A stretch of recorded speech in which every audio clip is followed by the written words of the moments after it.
حبايبي، عاملين ايه؟ يا رب تكونوا بخير. ايه رايكم في الفكره دي؟ فكره جميله وسهله وبسيطه. عملتها في دقايق من خامات احنا بنرميها، موجوده في كل البيت. بامانه في كل بيت موجوده الخامات اللي انا عملت بيها الفكره النهارده. خليتها تحفه فنيه، شكلها جميل جدا جدا جدا. الفكره فعلا هتعجبكم، بس يا ريت تشجعوني بالاشتراك في القناه واللايك وتفعيل زر الجرس عشان يوصلكم مني كل جديد. تعالوا نشوف عملنا الفكرة دي ازاي مع بعض.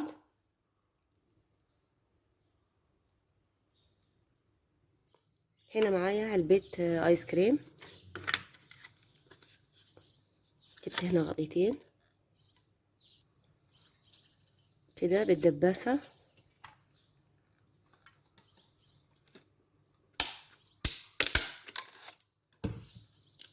بالشكل ده.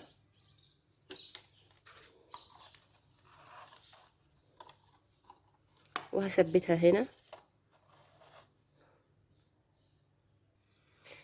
هنا جبت كمامة كده، هقصها،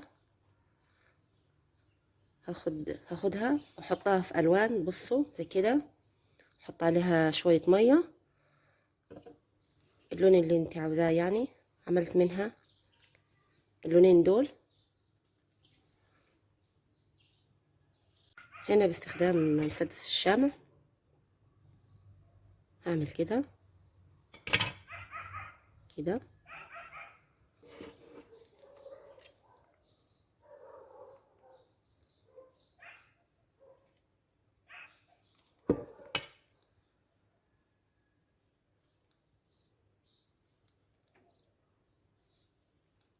اهي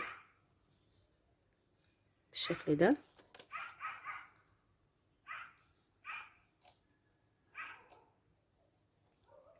كده. احط شمع هنا اهي.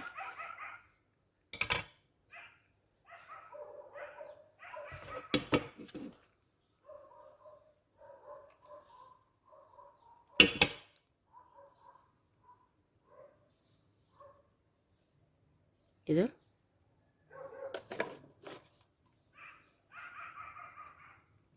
بالشكل ده، وابدأ ألصق زي كده بالشمع اهو. حاجة بسيطة خالص من الشمع، كل مجهزاه ومظبطاهم زي كده كده.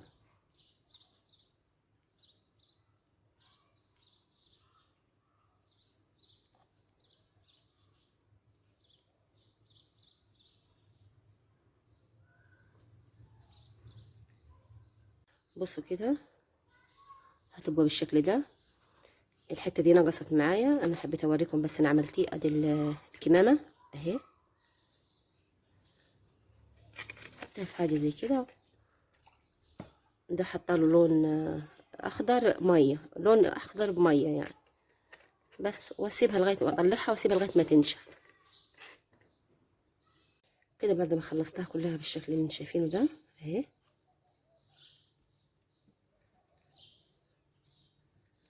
هبدأ كده بمسدس الشمع. حاجة بسيطة خالص كده هنا، بصوا عشان غطية العلبة دي ما تسيحش منك كده.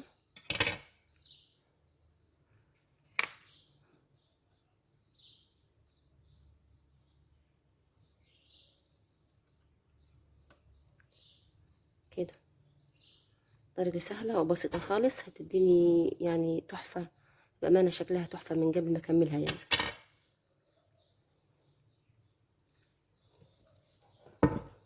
أهو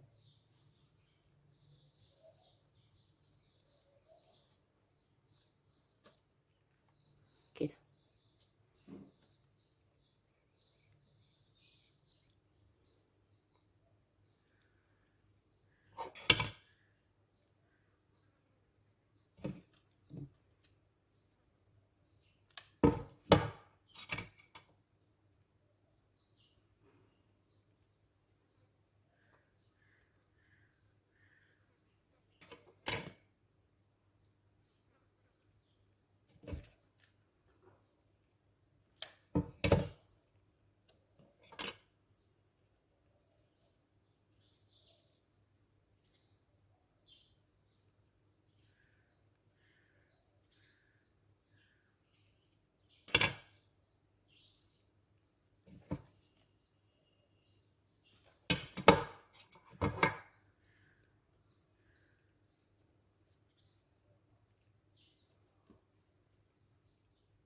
بصوا حبايبي كده انا خلصتها اهي، تحفة بأمانة. بصوا هنا ده برضو من الكمامة، الجزء اللي عامل زي البرواز ده في الكمامة، هلصقه هنا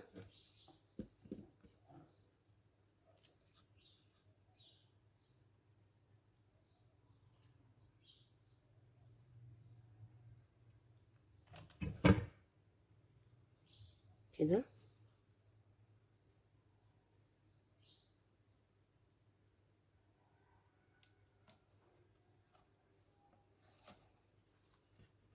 والتانية برضو نفس الفكرة، هنا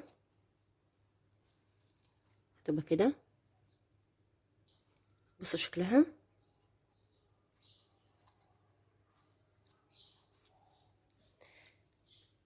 هنا معايا حاجة زي كده، دي بتتجاب السابع بتاع الأطفال، وبتبقى رخيصة مش غالية يعني. معايا واحدة، حاجة بسيطة خالص من الشمع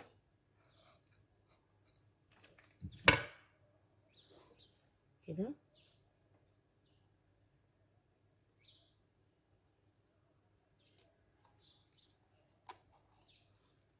وبعد كده هبدأ أحط نلصق ده كده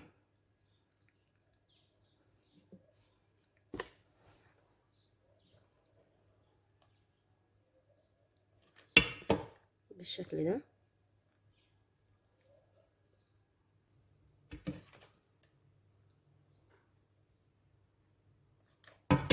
بصوا الشمع حاجة بسيطة خالص خالص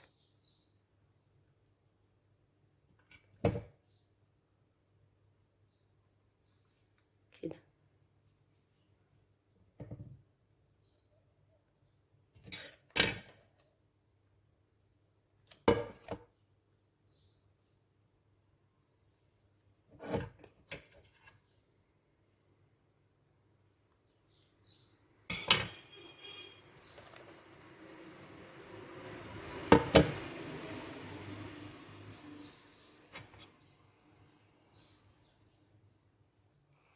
كده انا خلصتها حبايبي. بصوا بأمانة تحفة.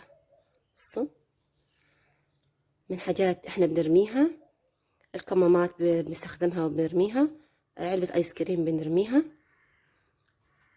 بصوا ودي موجودة معايا، ولو حبيت اشتريها برضو بتبقى رخيصة، مش غالية يعني. بس بصوا بأمانة تحفة فنية فعلا يعني. فعاوزة التشجيع منكم، الاشتراك في القناة، تفعيل زر الجرس عشان يوصلكم كل جديد، وتعملوا لايك للفيديو.